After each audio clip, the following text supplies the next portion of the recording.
مدینہ میں ایک مقدمہ رسول اللہ کی عدالت میں پیش کیا جاتا ہے.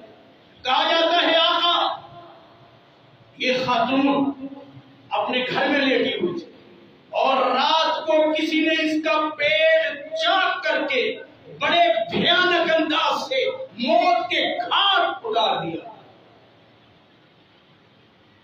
پتہ کیا گیا اس خاتون کے گھر میں صرف 2 ننھے منھے بیٹے ہیں اور ایک اس کا شوہر ہے جو آنکھوں سے نبینا.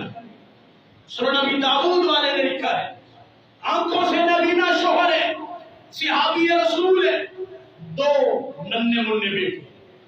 اب بڑا عجیب معاملہ, مدینے کی پرامن ریاست مدینہ, رات کو کوئی بندہ دیوار دھلام کے اور اس لونڈی کے پیٹ کو چاک کر کے بھیانک طریقے سے اسے قتل کر کے